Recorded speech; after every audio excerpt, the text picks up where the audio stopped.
নমস্কার। আনন্দ বাংলার মুখোমুখি অনুষ্ঠানে আজ আবারও আমরা সঙ্গে পেয়েছি কনিষ্ক পণ্ডা মহাশয়কে, পূর্ব মেদিনীপুর জেলার তৃণমূল কংগ্রেসের অন্যতম সাধারণ সম্পাদক কনিষ্ক পণ্ডা মহাশয়।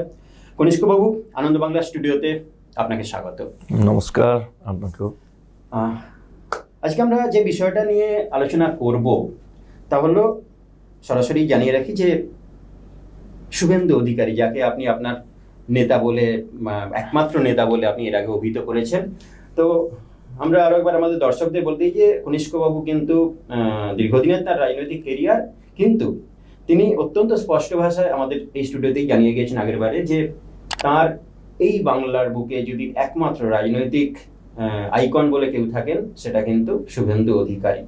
শুভেন্দু অধিকারীর সঙ্গে তার ছোট থেকে বড় হওয়া এবং তার রাজনৈতিক কর্মকাণ্ড দীর্ঘদিন ধরে তিনি শুভেন্দু অধিকারীর প্রায় সবসময় সঙ্গী। সেই জায়গা থেকে আজকে কনিষ্কবাবু আমরা যেটা জানতে চাইবো, সারা রাজ্য জুড়ে যে প্রশ্নটা ঘুরপাক খাচ্ছে যে শুভেন্দু অধিকারী কেন ইনঅ্যাক্টিভ, তৃণমূলে এই মুহূর্তে তাঁর সেভাবে তাকে সক্রিয়ভাবে পাওয়া যাচ্ছে না, কেন? আপনার কি মনে হয়?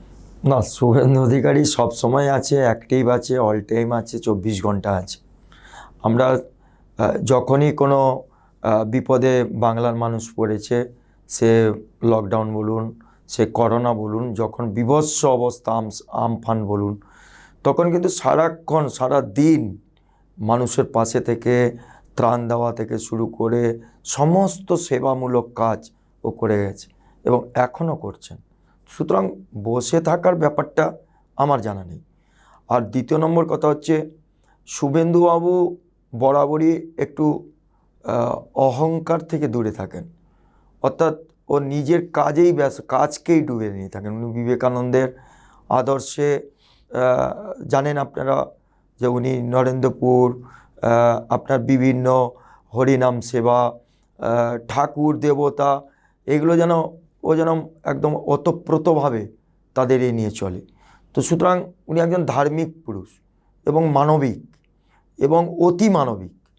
কারণ আপনি জানেন, যখন নন্দীগ্রামে সিপিএমের অত্যাচারে মানুষ মারা যাচ্ছে, ধর্ষিত হচ্ছে, কান্নার রোল, জোর করে জমি ছাড়িয়ে নিচ্ছে, সেই বীভৎস দিনের কথা যদি আপনারা ভাবেন, তাহলে ভাববেন যে শুভেন্দু অধিকারী শুধু একজন নেতা নন, তিনি পরিত্রাতাও।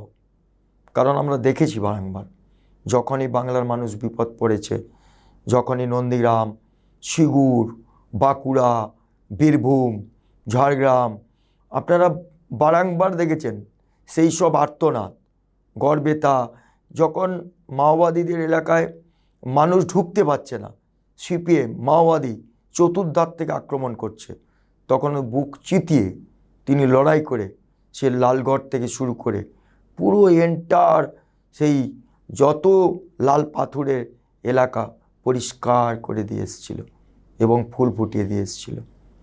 তো সুতরাং উনি ইনঅ্যাক্টিভ কি অ্যাক্টিভ, এটার জাজমেন্ট তো ঈশ্বর ছাড়া কেউ বলতে পারবে না। কারণ তিনি কোথায় থাকেন, কি করেন, তিনি জীবনটা রাখবেন না রাখবেন না।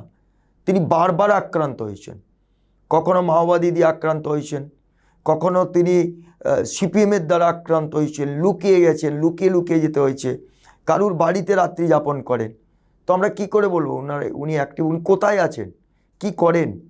এ মানুষ হঠাৎ হঠাৎ দেখা যায়, এখন মালদা তো কাল মুর্শিদাবাদ, কাল উত্তর দিনাজপুর, তো আজকে এই মিটিংয়ে। জনসমুদ্র, মানুষ চাইছে ওকে। এবং মমতা ব্যানার্জিও জানেন স্বয়ং যে শুভেন্দু কতটা ভাইটাল। তো সুতরাং এটা নিয়ে আমার মনে হয় না দলও জানে, মানুষ জানে, তিনি মানুষের দল করেন। তো সুতরাং আমার তো মনে হয় না তিনি ইনঅ্যাক্টিভ, তিনি অল টাইম অ্যাক্টিভ। ফোন করুন, পাবেন। একদমই কনিষ্কবাবু ভুল কিছু বলেননি। শুভেন্দুবাবু ইনঅ্যাক্টিভ হয়তো নয়, সক্রিয় রয়েছেন, তাকে আমরা দেখেছি বিভিন্ন কর্মসূচিতে, আমফান থেকে শুরু করে রিসেন্ট ঝাড়গ্রামে জঙ্গলমহলেও তিনি গিয়েছেন। কালকেই বলুন, একটা করোনা রোগী মারা গেছে চণ্ডীপুরে, আমাদের 3 নম্বর ব্লকের লাউদা অঞ্চলে, নীলপুর বাড়ি, 68 বছর বয়স। সঙ্গে সঙ্গে ফোন করে বলল যে আপনারা কোথায় আছেন, প্রশাসন নিয়ে যান, আপনারা মানুষের পাশে দাঁড়িয়ে তাকে দাহ করার ব্যবস্থা করুন। আমাদের জেলা, মানুষ অসুস্থ থাকবে, করোনায় তাকে দাহ করা যাবে না, এই জিনিস তো হবে না। কি জায়গায় নেই। একটা স্ট্রিট অ্যাক্সিডেন্ট হলেও সে মুর্শিদাবাদের লোক এখানে স্ট্রিট অ্যাক্সিডেন্ট করেছে, আপনি খবর নেবেন। মুর্শিদাবাদের লোককে এখানে এনে হসপিটালে ট্রিটমেন্ট করিয়ে কলকাতা কাকে পাঠাতে হবে রেখে তাকে হোটেলে খাইয়ে সব কিছু ব্যবস্থা করেছেন। দীঘার সমুদ্রে কলকাতার লোকেরা এসে কে মারা যাচ্ছে, কে অসুবিধায় পড়েছে, কে লজের পায়নি, শুভেন্দু অধিকারী। আবার গরিব দুঃখীও দেখুন, কিছু চায়নি, কিছু পায়নি, তাদের পাশে সে আছে। এক ফোনে কলকাতায় ভর্তি করতে হবে, ভর্তি করে দিচ্ছে হসপিটালে। তো এই লোক কোথায় পাবেন আপনি? কোন নেতাকে পাবেন বলুন তো? আপনাকে আমি লিখে দিতে পারি, ভারতবর্ষের একটাও এমপি নেই যার কাছে উইদাউট অ্যাপয়েন্টমেন্ট ঢোকা যায়। তার নাম শিশির অধিকারী। সন্ধ্যাবেলা হাট করে খোলা আছে, গরিব রিক্সাওয়ালাও যাচ্ছে, মাস্টারমশাই যাচ্ছে, প্রফেসর যাচ্ছে, ডাক্তারও যাচ্ছে, সমস্যা নেই। অবাক কাণ্ড। তো এই লোককে যদি বলে যে তার পরিবার, আমার তো মনে হয় না যে তার পরিবার। ট্যালেন্ট থাকলেই আসবে, এটা নিয়ে কারুর কিছু বলার নেই। আর এটা তো প্রমাণিত সত্য। আপনি বলুন না যে শুভেন্দু অধিকারী যে শ্রম দেয়, অখিলেশ যাদব পারবে? আপনি বলুন তো উত্তরপ্রদেশে পারবে? অনেক তো যুবনেতা, মুলায়ম সিংয়ের ছেলে হয়েছে, লালুর ছেলে এসছে মুখ্যমন্ত্রী হওয়ার মতো যোগ্য। শুভেন্দুর মতো একটা ছেলে বার করুন তো, নেক্সট মমতার পরে। আমি স্টেটের কথা বলছি, আপনি দেখুন তো পান কিনা। অভিষেক বন্দ্যোপাধ্যায় মেবি অভিষেক আসছে, আমি তো আপনাকে বললাম লালুর ছেলে, লালুর ছেলে যেখানে যাদব নিয়ে আন্দোলিত হয়, মুলায়মের ছেলে যেখানে কাস্ট নিয়ে আন্দোলিত হয়, ওইসব এলাকায় যারা আছে তাদের বলুন তো যে তারা এস্টাবলিশড হতে পেরেছে কিনা, পারলো কিনা, 5 বছর দাঁড়াতে পেরেছে কিনা। অভিষেক তো পেরেছে। মুখ্যমন্ত্রীর কথা বলছি, আপনি মুখ্যমন্ত্রী বলুন, বিহারের ছেলে লালু প্রসাদ যাদবের ছেলে পেরেছে? আপনি বলুন উত্তরপ্রদেশে মুলায়মের ছেলে পেরেছে? বলুন অর্জুন সিংয়ের ছেলে পেরেছে? অমিত শাহের ছেলে পেরেছে? নিয়ে এসছে অমিত শাহের ছেলেকে। পারবে না, ট্যালেন্ট চাই। ট্যালেন্টটা কোথায়? ছেলে হলে ট্যালেন্ট হয়? ছেলে, ভাইপো, পুত্রা, এগুলো কি ট্যালেন্ট হয়ে যাবে? ভাগনা ট্যালেন্ট হয়ে যাবে? কোনো দিন হতে পারে না। প্রমাণিত ভারতবর্ষের যত লিডার আছে, আপনি সামনে দেখুন না, রাহুল গান্ধী রাজীব গান্ধীর ছেলে, ইন্দিরা গান্ধীর নাতি, মোদি কার নাতি? মোদি কি চাওয়ালা? তো চাওয়ালা, রিক্সাওয়ালা, ব্যানাওয়ালা, শ্রমিক শ্রেণী, খেটে খাওয়া গরিব মানুষদের প্রতিনিধি যে হবে সে হবে। আপনি তো টেনে নামিয়ে দিতে পারবেন না। কারুর পপুলারিটি থাকলে কেউ টেনে নামিয়ে দিতে পারে না, তার প্রমাণ হয়ে গেছে বারংবার। আর আমার এই এলাকার মুখ্যমন্ত্রী অজয় মুখার্জি আছে, কি বলছেন? আমাদের জেলা কিসে কম? কলকাতা সব আছে, যে আমার জেলায় নেই? আমার জেলায় মাতঙ্গিনী আছে, আমার জেলায় আমাদের বীরেন্দ্রনাথ শাসমল আছে। তাহলে ছিল, হ্যাঁ ছিল। কলকাতায় কি আছে? এখন কি আছে? হ্যাঁ, এখন শুভেন্দু আছে। আমাদের জেনারেশন আসছে তো। সতীশবাবু ছিলেন আগে, তারপরে আমাদের সুকুমার বাবু, শৈলজাবাবু, এটাকে ব্যাকিং গেছে। কতজন গেছে ভেবে দেখুন। একটা স্রোত বয়ে গেল। সেখান থেকে দাঁড়িয়ে একটা বাচ্চা ছেলে 2006 তার প্রথম জীবনের লড়াই নন্দীগ্রাম, কিরণময় নন্দর এগেনস্টে টাফ লড়াই দিয়েছিল তখন ব্রাহ্মণের আমলে, মুখ বেরিয়ে। তখন তো কাউকে দরকার হয়নি। ও যখন লোকসভায় লক্ষণ শেঠের বিরুদ্ধে লড়েছিল, হেরে গেল, সে লড়াই কেউ দিতে পারত? দেখাক দেখি বুকের পাটা। আমাদের জেলা প্রথম জেলা পরিষদ আমরা এনেছি, আর একটা দক্ষিণ 24 পরগনা এসছে। দুটো লিডারের নামে দুটো এসছে, আর কেউ পারলো না কেন? কত প্রমাণ নেবেন? হাজারো প্রমাণ আছে। লালগড় আপনারা তো ভালো করে জানেন, সে কান্নার রোল, ঝাড়গ্রাম, বিনপুর ঢোকার সাধ্য ছিল? কোনো লিডার ছিল? একটা লিডারের নাম বলুন, একটা লিডার, সিঙ্গেল লিডার। মমতা তো আমাদের আইকন ছিল, সকলে ছিল। আছেন, কিন্তু মমতারও তো সাবস্টিটিউট দরকার, প্রত্যেকের সাবস্টিটিউট দলে থাকে। মমতার একটা পিরিয়ড গেছে, অভিষেক থাকতে পারে অভিষেক উনার, কিন্তু আপনাকে তো দেখতে হবে যে কে কোথায়, এটা তো ভাবতে হবে, এর মূল্যায়ন হবে না।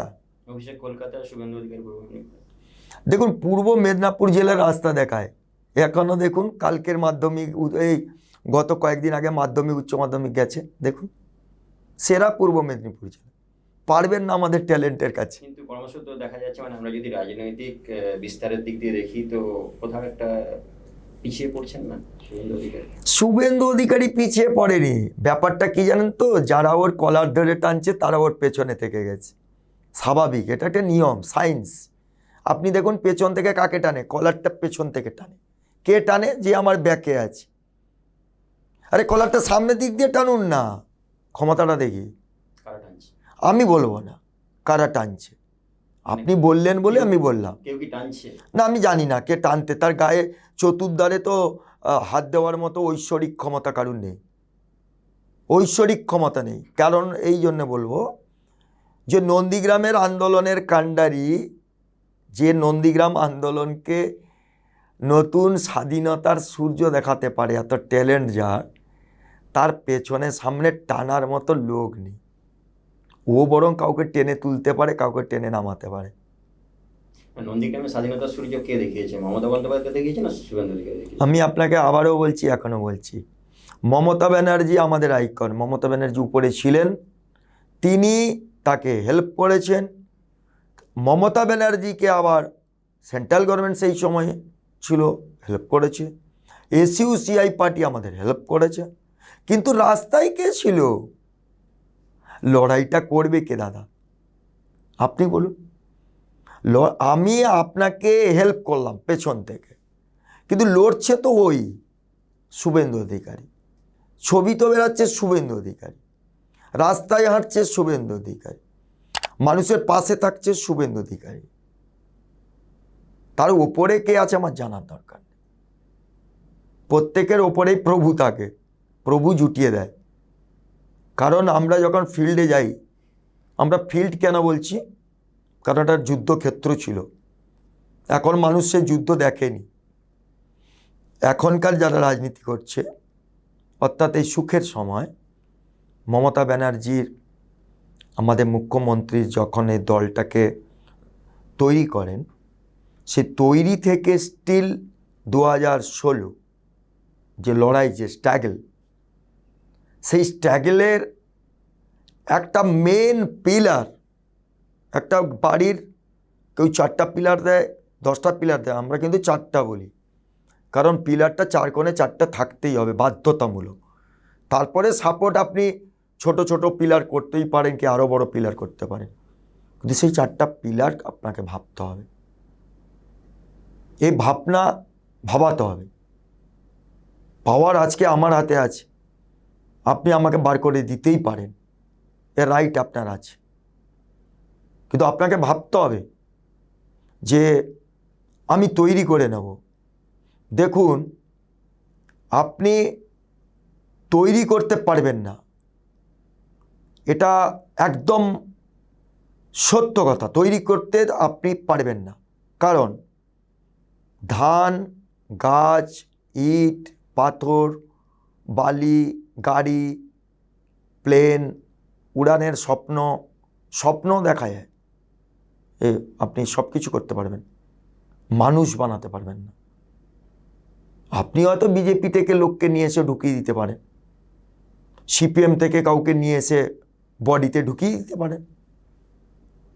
আমরা তো বলতে পারবো না ওই সিপিএমের অত্যাচারটা, যারা আমাদের উপরে অত্যাচার করেছে, দিদির উপরে অত্যাচার করেছে, দিদির চুলের মুঠি ধরে বার করে দিয়েছিল, বানতলা, বিরাটি, ভুলে গেছি নাকি আমরা? দিদিকে যারা চুলের মুঠি ধরে বার করে দিয়েছিল সিপিএমরা, তার বিরুদ্ধে আমরা প্রতিবাদ করার জন্যই তো তৃণমূল। তারা থাকবে কেন সব ব্যাপারে? এগুলো ঠিক না। আমরা যেটা নিয়ে আলোচনা শুরু করেছিলাম যে শুভেন্দু অধিকারী ইদানিং ইনঅ্যাক্টিভ, আপনি যেটা বললেন আপনার সঙ্গে আমি একমত, শুভেন্দু অধিকারী ইনঅ্যাক্টিভ নয়, শুভেন্দু অধিকারী সক্রিয়। আমফানেও আমরা দেখেছি তিনি রাজ্যকে সব সামলাচ্ছেন। ভেরি রিসেন্ট তাকে জঙ্গলমহলেও দেখা গিয়েছে, তিনি সক্রিয় আদিবাসীদের অনুষ্ঠানে অংশগ্রহণ করেছেন। কিন্তু শুভেন্দু অধিকারী, তারপরেও বলবো যে সক্রিয় নয়, সক্রিয় অথচ সক্রিয় নয়। শুভেন্দু অধিকারী সক্রিয় ব্যক্তি, শুভেন্দু অধিকারী সক্রিয়, তাকে সব জায়গায় দেখা যাচ্ছে, তিনি সক্রিয়।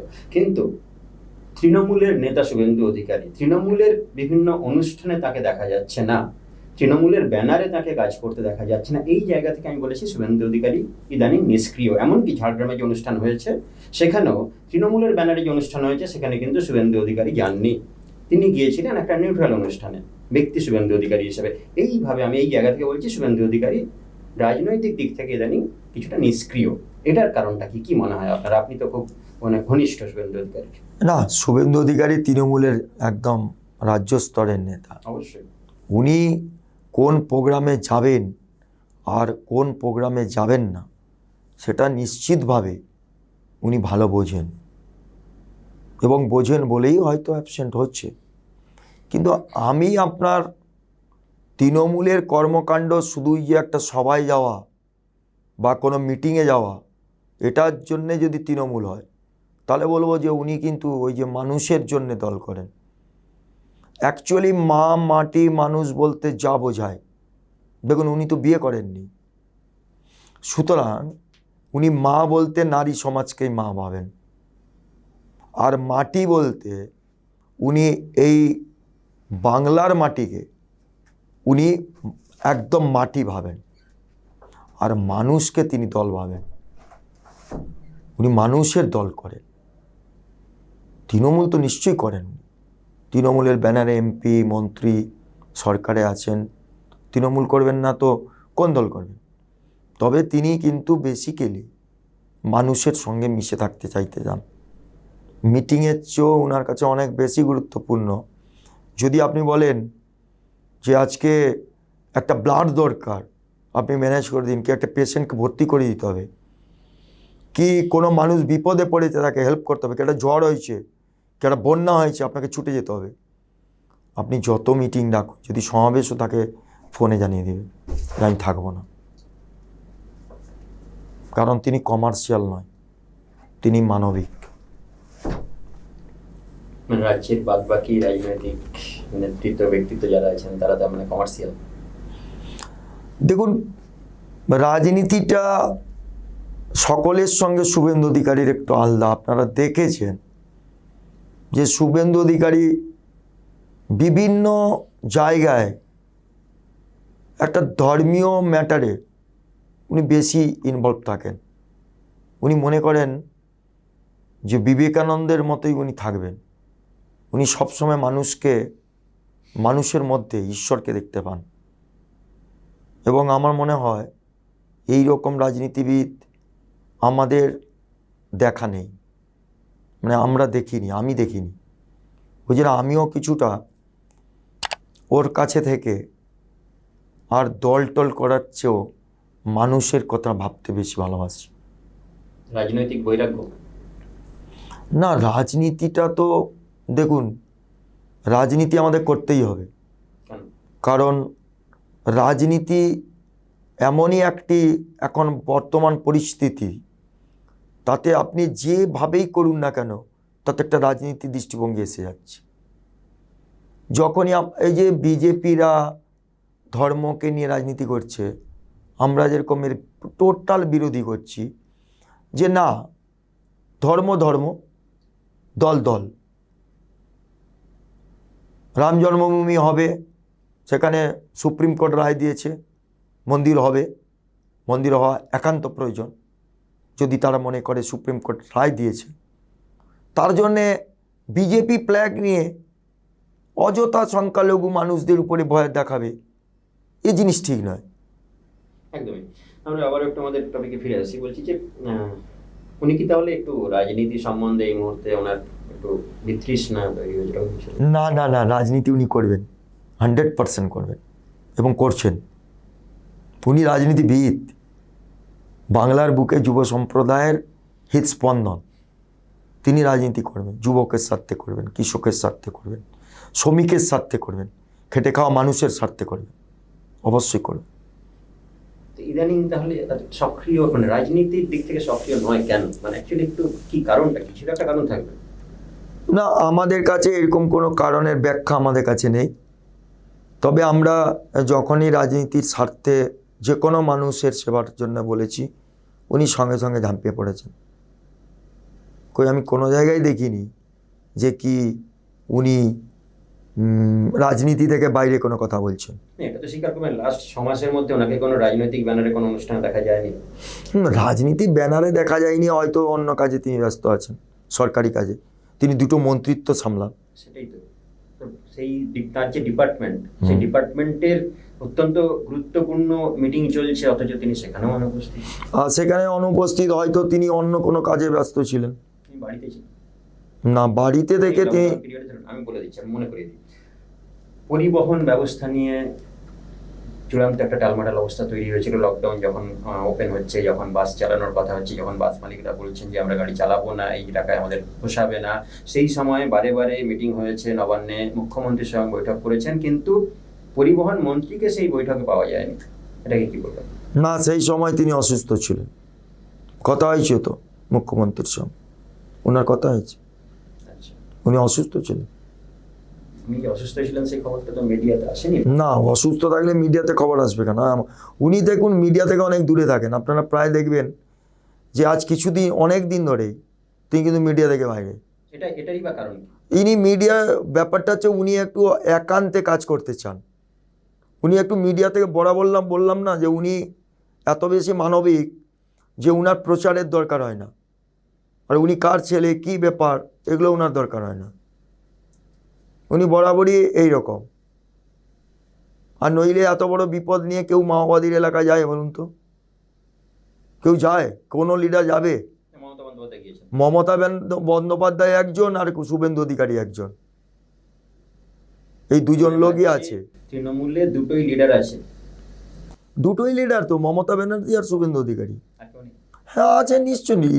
লিডার বলতে কি, আমরা যাদেরই পদে বসাই তাদের আমরা লিডার বলি। যেমন আপনি আমাকে এখন বলছেন যে আমি তৃণমূলের লিডার, আমার মতো লিডার আরও তো আছে।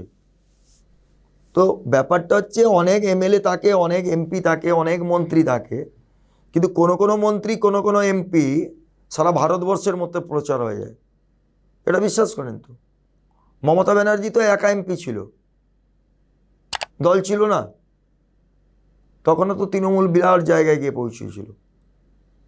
তো সুতরাং একটা এমপি, একটা এমএলএ, একটা মন্ত্রী, এমন কি ব্যাপার সমালোচনা? তিনি নাই যেতে পারেন, নাই থাকতে পারেন, তিনি নিশ্চয়ই তিনার কোনো ব্যক্তিমত আছে। আমি তো আর উনার ব্যক্তিগত সচিব নয়, আমি দলের একজন জেনারেল সেক্রেটারি। আচ্ছা, সেই জায়গা থেকেই বলছি, এই যে তৃণমূলের মানে মমতা বন্দ্যোপাধ্যায়ের পরেই সব থেকে গুরুত্বপূর্ণ লিডার হিসেবে বিবেচিত হন শুভেন্দু অধিকারী, তাই তো? এটা মানুষ বলে, আপনিও তাই বলবেন? আমি তো উনার ফ্যান, আমি উনাকে আদর্শ বলে মনে করি। আমার মেদিনীপুর জেলার গর্ব উনি, আমি জেলার মানুষ, আমি এত বড় দল করতে পারি না, আমি জেলার মানুষ, জেলার নেতা আমাদের শুভেন্দু অধিকারী, সারা বাংলা, সারা ভারত যাকে চেনে, তো সুতরাং তার পাশে থাকি, এইটুকুই আমার পরিচিতি। তো আপনার সেই আদর্শ, আপনার প্রিয় নেতাকে কোথাও একটা বঞ্চিত করা হচ্ছে, এরকম মনে হচ্ছে না? দেখুন, আমার নেতার কিছু চাহিদা থাকলে তো বঞ্চনা পাবে। আমার নেতার কোনো চাহিদা নেই। চাহিদা নেই এমন কোনো মানুষ হয় নাকি? তাহলে তো ভগবান হয়ে যাবে। তাহলে তো উনি মুখ্যমন্ত্রী হয়ে যেতেন, উনি মুখ্যমন্ত্রী হয়ে যেতেন তো। উনার কোনো চাহিদা নেই, কিন্তু একটা রাজ্যপালও হতে পারেন। কি মনে হয় আপনার? এতদিনের এমপি, এত তার কর্মযোগ্য, তো যে বললেই ও রাজ্যপাল, মুখ্যমন্ত্রী হবে। ওর তো সে জীবনে কোনোদিন কোনো মিডিয়া ওকে বলতে শুনেছেন আমি এটা চাই? ওকে তো দেওয়া হয়, জঙ্গলমহল সাফ করতে দেওয়া হয়। বলি, জঙ্গলমহল সাফ করতে ওকেই দেওয়া হয়, আবার জঙ্গলমহল থেকে তাকে বলা হয় যে তুমি গর্বেতে চলে যাও, ওটা অন্য লোককে দিচ্ছি। কি যায় আসে? যুবর দায়িত্ব নিয়ে নাও, তুমি সভাপতি হও, হয়েছে। সভাপতি দরকার নেই, কোনো মিডিয়ায় বলেনি তো আমার সভাপতি দরকার, আমার দরকার, বলে শুনেছেন? ও বলে কোনো দিন আমি এমপি হব, আমি এমপি হব, আমি মন্ত্রী হব? মন্ত্রী ছিল তো, মন্ত্রী হয়নি তো কোনো দিন। 16 সালে তো পাওয়ারে এসছে দল। শুনেছেন কোনো দিন রাজ্যে মন্ত্রী হব, মন্ত্রী হব, সেন্ট্রালে মন্ত্রী হব, মন্ত্রী হব? কোনোদিন ওর চাহিদা নেই। তো বঞ্চনা আসবে কোত্থেকে? যার চাহিদা থাকে তার বঞ্চনা আসে, এর চাহিদাই তো নেই। আর যদি চাহিদা থাকে, আপনাকে তো বললাম, ও মুখ্যমন্ত্রী হবে, রাজ্যপাল হবে, সেন্ট্রালের মিনিস্টার হবে, ওর বাবা ছিল, ও হবে, কি আছে? কোনো অসুবিধা নেই তো, ওর কোনো চাহিদা নেই। তৃণমূলের কর্মী সমর্থক যারা আপনারই মতন শুভেন্দু অধিকারী খুব ভালোবাসেন, শুভেন্দু অধিকারী ফ্যান ক্লাব রয়েছে, সোশ্যাল মিডিয়াতেও দেখতে পাবেন, সেখানে শুভেন্দু অধিকারীর এই বঞ্চনা নিয়ে সবাই সোচ্চার। তৃণমূলের কর্মী সমর্থকরা, আপনারই দলের কর্মী সমর্থকরা, হাজার হাজার কর্মী সমর্থক, তারা কিন্তু সোচ্চার। তাহলে কি বলবেন, তারা তৃণমূল নয় বা তারা ভুল বলছে? দেখুন, কেউ কাউকে ব্যক্তিগতভাবে ভালোবাসতেই পারে, তার অধিকার আছে, সে কিছু বলবে। আমি তার বলার উপরে কেন স্টেটমেন্ট দেবো? আমি বলছি তৃণমূলের কর্মী সমর্থকরা তারা ভালোবাসে, শুভেন্দুকে ভালোবাসে, করছে। আমি তো মমতা ফ্যান ক্লাব করেছি। তারা মনে করছে তাদের নেতাকে বঞ্চিত করা হচ্ছে, আপনি কি সেটা মনে করছেন না? দেখুন, বঞ্চনা তাকেই করা হয় যিনি চান। ইনি তো বঞ্চিত হতেও চান না, আর বঞ্চনা ওনার নেই, উনি তো দিতে চান। তাহলে তৃণমূলের ওই যে হাজার হাজার কর্মী সমর্থক যারা ফেসবুক ভরিয়ে দিচ্ছে পোস্টে, তারা কি তাহলে মানে এই বিষয়টা বোঝে না? তাদের দৃষ্টি অ্যাঙ্গেল দিয়ে তারা মনে করেছে হয়তো তার দাদাকে বঞ্চনা করছে, কি তার নেতাকে। আমার বোঝানোর কিছু নেই তো, আমার তো আমি তো চ্যানেলেই বলছি ওনাদের সামনে যে আমার নেতা শুভেন্দু অধিকারী মনে করলে রাজ্যপাল হতে পারে, মুখ্যমন্ত্রী হতে পারে, সেন্ট্রাল মিনিস্টার হতে পারে, যে আমার বাংলা হতে পারে, উড়িষ্যা হতে, যেখানে মমতা ব্যানার্জি থাকুক আর আপনার স্বয়ং মোদি থাকুক, চাইলে তো, উনি তো চাননি কোনো দিন। চাইলে মমতা ব্যানার্জি দেখতেন, উনি চেয়েছেন কোনো দিন? মমতা যা চেয়েছেন উনি ত্যাগ করেছেন। মমতা চেয়েছেন মাওবাদী হাঁটাও, হাঁটিয়েছে। মমতা চেয়েছেন যুবকে সংগ্রাম করে এক জায়গায় নিয়ে এসো, করেছেন। মমতা চেয়েছেন ফেডারেশনে লোক সবাইকে শান্ত করে ভালো করে চালান, করেছেন। মমতা চেয়েছেন পরিবহন দপ্তরকে ঢালাও করে দাও, পরিবহন যা করেছে আপনি তো দেখছেন। বাংলার পরিবহন ঢুকে গেছিল, শেষ হয়ে গেছিল। মানে বাংলায় যখন উনি পরিবহন দপ্তরটা নেন তখন ঝলমুড়ির মতো হয়ে গেছিল, ঝাড়ফুঁক করতে হতো, চলতো না, লোকে উঠতো না, বলে স্টেট বাস, এই বাবা দৌড় দৌড় করবে, অ্যাক্সিডেন্ট করে দেবে, কোথায় যাবো না। শুভেন্দু অধিকারীকে দেখেছেন ভিজিট করছিল কেমন বাসে উঠে? সে ছবিগুলো একটু কোলাক্স করবেন মাঝে মাঝে, তাহলেই বুঝতে পারবেন। এখন মমতা বন্দ্যোপাধ্যায় কি চাইছেন? যা চাইছেন তাই করবেন শুভেন্দু। কি চাইছেন সেটা মমতা জানেন, আমি তো বলতে পারবো না। মুখ্যমন্ত্রী কী চাইছেন, মুখ্যমন্ত্রী যেটা চাইবেন সেটাই হবে। আমাদের নেতা ডেডিকেটেড নেতা, দিতে জানে, নিতে জানে না, উনি বলবেও না। আমাদের এই আলোচনা চলছে, আপাতত একটা ছোট্ট বিরতি নিচ্ছি, সঙ্গে থাকুন, ফিরে আসছি আবার কনিষ্কবাবুর সঙ্গে আলোচনায়।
কনিষ্ক বাবুর সঙ্গে আমাদের আলোচনা চলছে এবং খুব ইন্টারেস্টিং পর্যায়ে আমরা পৌঁছে গিয়েছি।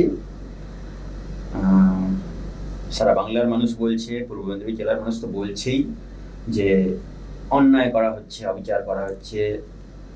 তৃণমূলের মমতার পরেই সব থেকে গুরুত্বপূর্ণ ব্যক্তি যিনি শুভেন্দু অধিকারী, তার সঙ্গে দল তার সঙ্গে যা করছে, যেভাবে তাকে বিভিন্ন দায়িত্ব থেকে সরিয়ে দিচ্ছে, সেটাকে ভালোভাবে নিচ্ছে না তৃণমূলের কর্মী সমর্থকেরা। এবং আমরা সাদা চোখে যেটা দেখতে পাচ্ছি যে শুভেন্দু অধিকারী বিগত 6-7 মাস তাকে সেভাবে সক্রিয়ভাবে রাজনীতিতে দেখা যায়। তিনি অবশ্যই আছেন, সক্রিয় আছেন, রাজনীতিতে নেই। তো সেই জায়গা থেকে একটা হয় না, মানে ঝড় ওঠার আগে সব পরিস্থিতি শান্ত হয়ে যায় চারপাশ, তারপর একটা বিশাল ঝড় ওঠে। তো অনেকেই মনে করছেন যে বা বলছেন যে একটা ঝড় উঠতে চলেছে বাংলার রাজনীতিতে, এবং সেটা শুভেন্দু অধিকারীর দিক থেকে বা অধিকারী পরিবারের দিক থেকে, অধিকারী গড় থেকে, অধিকারী সাম্রাজ্য থেকে। তো সবাই কি ভুল বলছে? মানে এখানে বলে না, যা রটে তার বটে। না না না, ঘটনাটা একটি হচ্ছে, এটা দেখতে পাচ্ছি তো, চ্যানেলেও দেখাচ্ছে তো, বিভিন্ন চ্যানেলে। ঘটনাটা দেখুন, একটা কথা হচ্ছে গিয়ে বঞ্চনা হচ্ছে, এটা কিন্তু মানুষ ভাবছে বা দেখছে, এটা স্বাভাবিক যে বিভিন্ন পদ থেকে তাকে এরকমভাবে করছে।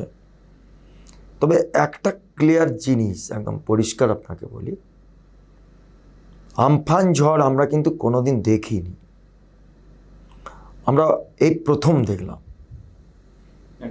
মমতা ব্যানার্জির ঝড় আমরাও বুঝতে পারিনি। যখন পঞ্চায়েত ইলেকশন হচ্ছে, আমরা যখন জেলা পরিষদে দুমদুম করে জিতে যাচ্ছে তৃণমূল, তখন বোঝা যাচ্ছে না যে এই ঝড় কী। যে খেজুরিতে লাল চারা ছিল না, তারপরের দিন গোটা খেজুরি তেরেঙ্গা পতাকায় ভর্তি হয়ে গেছিল, এটা আমাদের দেখা। আর সিপিএমের আশাটা আমাদের দেখা নেই, শোনা, সেটা একটা ঝড়। দেখুন, ঝড় আসতেই পারে, এটা স্বাভাবিক। কারণ মানুষ কিন্তু যারা শুভেন্দু অধিকারীকে সারা বাংলার যারা ভালোবাসে, তারা এগুলো দেখছে এবং তারাও ফিল করছে, এবং সেটা নিয়ে একটা ঝড় উঠতে পারে তাদের মধ্যে। আমি জানি না শুভেন্দু কী বলবেন, তবে ওকে যারা ভালোবাসে তারা কিন্তু এই ঝড়টা তুলবে, এবং এই ঝড়টাকে মোকাবেলা করতে হবে।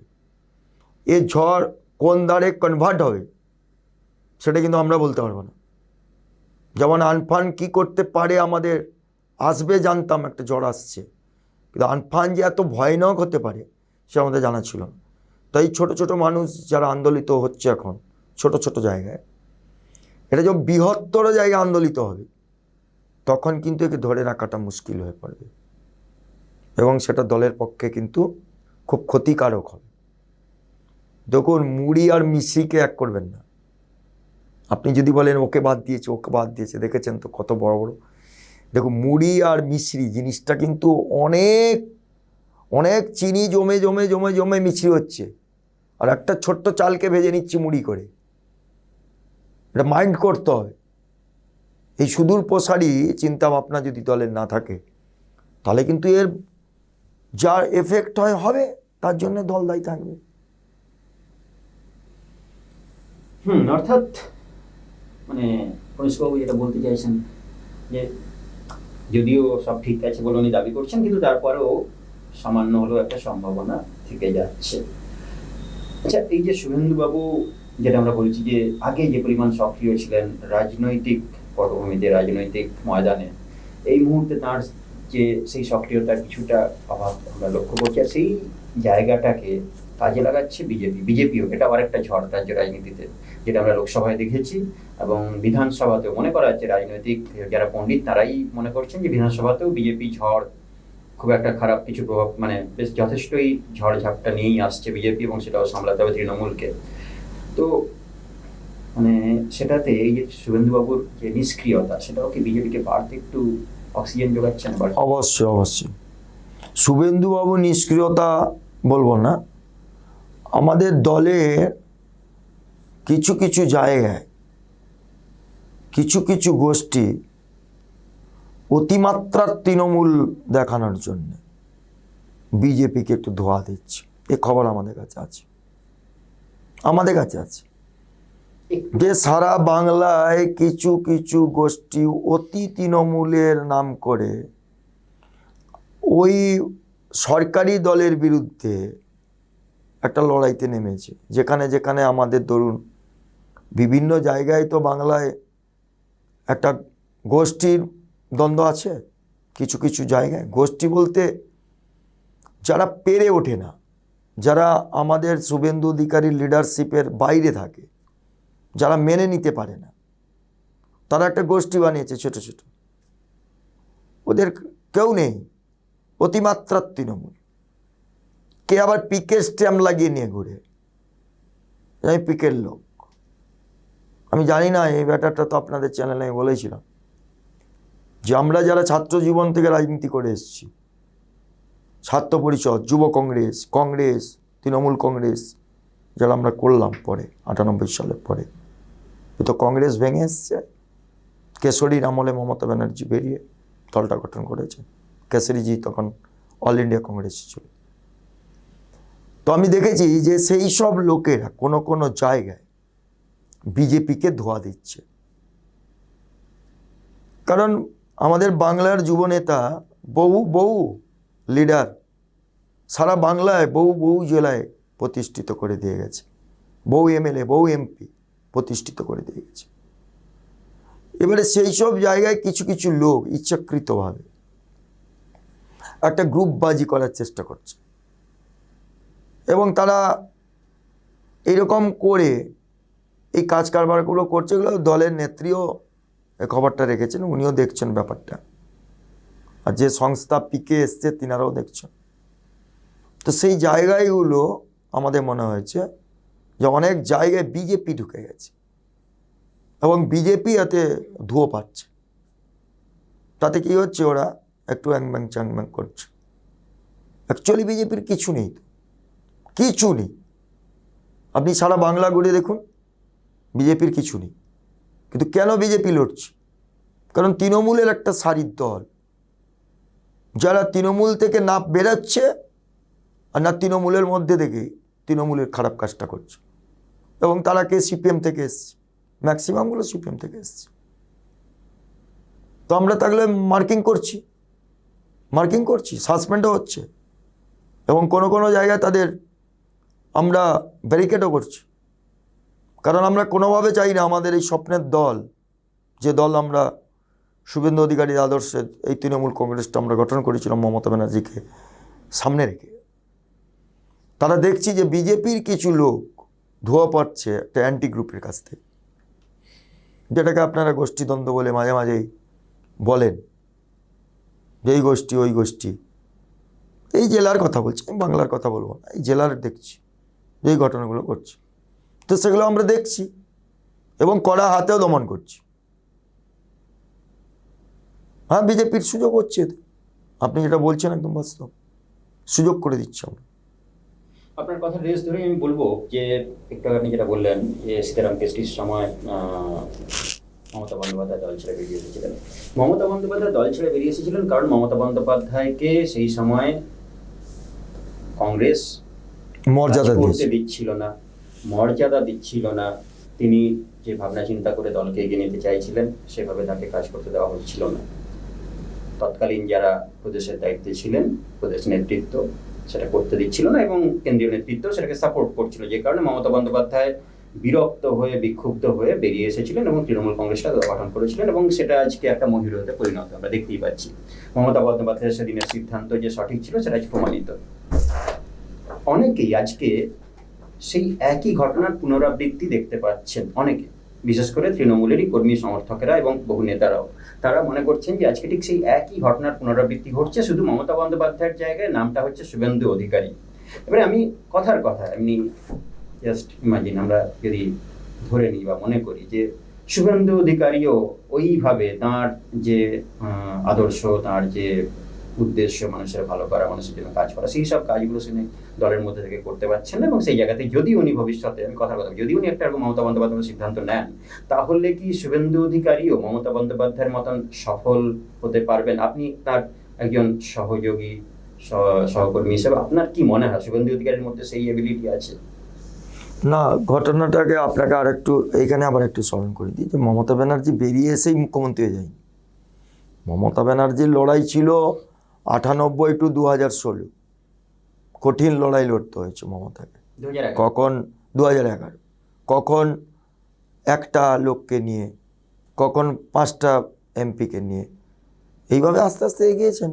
সময় কথা বলবে, কি রাজনীতিবিদরা কি করবে সময় কথা বলবে, আপনি নিশ্চয়ই জানতে পারবেন, সময় কথা বলে দেবে সব। আর আপনাকে এই কথাটা প্রসঙ্গটা টানাই আমার একমাত্র উদ্দেশ্য ছিল, যে কেশরীর কাছ থেকে বেরিয়ে 98 সালে মমতা ব্যানার্জির দল তৈরি করা, বহু বঞ্চনা, বহু কষ্ট, বহু লাঞ্ছনার বিরুদ্ধের প্রতিবাদ, আপনাকে যন্ত্রণা থেকে মুক্তির প্রতিবাদ। সেই প্রতিবাদই কিন্তু একটু একটু করে আপনি যেটা বলছিলেন যে যারা ভালোবাসে তারা বলছে, তখন এরা বলবে কতক্ষণ কীভাবে কে কে বলবে, সময় তখন বলে দেবে। আর স্ট্রাগল করতে হবে, কারণ মুখ্যমন্ত্রী মমতা ব্যানার্জি কারুর মানে দয়ায় আসেননি, আর তিনি কারুর ভাইপো ভাইজি বা মেয়ে নন। তিনি কিন্তু লড়াই করা একজন নেত্রী, একদম মাঠে নেমে একদম কলোনি থেকে তিনি উঠেছেন, সাধারণ মানুষের কাছ থেকে উঠেছেন। তো সুতরাং এটা আপনাকে ভাবতে হবে, সে লড়াইটা কিন্তু লড়েছিল মমতা ব্যানার্জি এবং 11 সালে তার ফল মিলেছে, এবং সেটা ছিল 35 বছরের অপশাসনের বিরুদ্ধে। আর এটা মাত্র 10 থেকে ক বছর হলো, 10 বছর অপেক্ষা করুন, সময় কথা বলবে। অনেক ধন্যবাদ আপনাকে। আপনারা শুনলেন, অনেক কিছুই হয়তো পরিষ্কার হলো না, অনেক কিছুই উনি কনিষ্ঠবাবু যে ভাষায় কথা বলতে অভ্যস্ত আজকে ঠিক সেইভাবে ততটা ঝাঁঝালোভাবে, ততটা খোলাখুলিভাবে উনি হয়তো বললেন না। অনেক বাধ্যবাধকতা থাকে, কিন্তু তারপরে উনি যা বললেন সেটাও কম কিছু নয়। অর্থাৎ একটা ঝড়ের পূর্বাভাস সামান্য হলেও কিন্তু রয়েছে, এটা কিন্তু তিনি পুরোপুরি অস্বীকার করছেন না। যেমনটা এই মুহূর্তে রাজনৈতিক পরিমণ্ডলে যে কথাটা ঘোরাঘুরি করছে সেটাকে উনি একেবারে যে উড়িয়ে দিচ্ছেন তেমনটাও নয়, সম্ভাবনা একটা সামান্য হলেও রয়েছে। এই সম্ভাবনা আগামী দিনে কতটা বাস্তব রূপ নেবে, কিভাবে নেবে, সেটার জন্য আমাদের আরো অপেক্ষা করতে হবে। এবং সময় যেভাবে এগোবে, যেভাবে এই ঘটনাবলী আবারও এগোতে থাকবে, আমরাও সেই খবর অবশ্যই আপনাদের সামনে নিয়ে আসবো, এবং অবশ্যই আমরা আবারও কনিষ্ঠবাবুকে আমাদের সামনে করবো। আজকে এই পর্যন্তই। দেখতে থাকুন আনন্দ বাংলা, সঙ্গে থাকুন।